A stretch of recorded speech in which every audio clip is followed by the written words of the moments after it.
If you're looking for a cocktail that's a little out of the ordinary, Raum is your place. Even the way they store their bottles is out of the ordinary, on the end of hockey straps. What would you call this? The hanging bar or? I don't know. The guy who did it, we'll call it a installation, but because designed by a guy by the name of Yost, who is pretty well known around the sort of bar and restaurant industry in Australia, and he tends to do a lot of things with flowers and hanging, and it came about, and we basically ran out of room, and he came up with this crazy idea, and it was originally planned. I had in my head that was this nice sort of neat sort of organised system, and he's like, no, it's got to be everywhere. So I mean, that's sort of how it came about. So yeah, he would say it's an installation, but I don't know. Hanging bar is probably more appropriate. Apart from running Raum, you also have a bit of a drinking society. Oh, we do. Yes. With a bit of an ironic name, mind you, the Temperance Society. Melbourne Temperance Society. Yeah, I mean, I guess the whole Prohibition era is pretty popular with all bartenders. I think, generally we all kind of like that. That's sort of the mystique of that era. I do a fair bit of reading on Prohibition, and these funny little societies kept popping up, and I thought, gee, that's a funny name.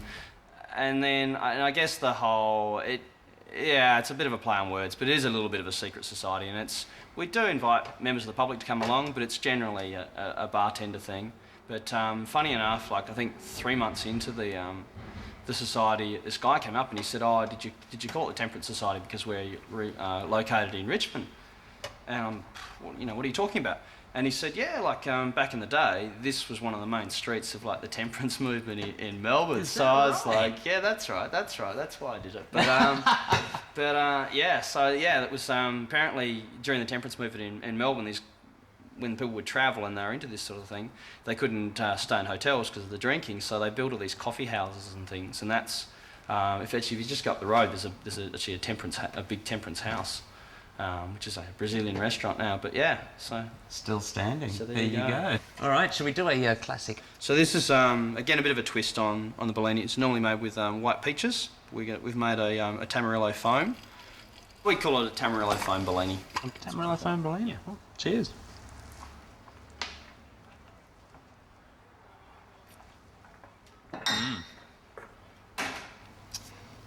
Yeah, it's a nice combination. Lovely. Well, you still got capacity for a few more? You know me. It's probably my favourite one. This is a sidecar. And the sidecar was like a drink out of the 20s. I guess the guy that made it famous was Harry from Harry's Bar. Basically, it's one of those simple classic cocktails. This is not as simple though. Basically, what we've got here is a good cognac. You tend to have to add a little bit of sugar to these gelatins to get the flavour out of the alcohol. And instead of using lemon juice, we've actually made a lemon foam. And so you can sort of see, will that destroy your camera? Sort of gives the appearance of a beer. So we call this one a sidecar pilsner, so it's actually served in a pilsner glass, toasted with the nuts. And here's Matt's modern day sidecar. Sidecar for the year 2006. Cheers.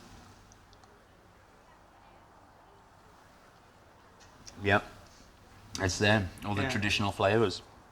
It's great. So what we've got actually here is a rum and sugar cloud. We've got passion fruit mint, passion fruit juice, and rum and a little bit of lime juice, making up the next layer, and then it's sealed with an espresso jelly top. This is the new style of mojito, and incorporating that passion fruit. Also, you got a lemon foam going there. So what's the idea here?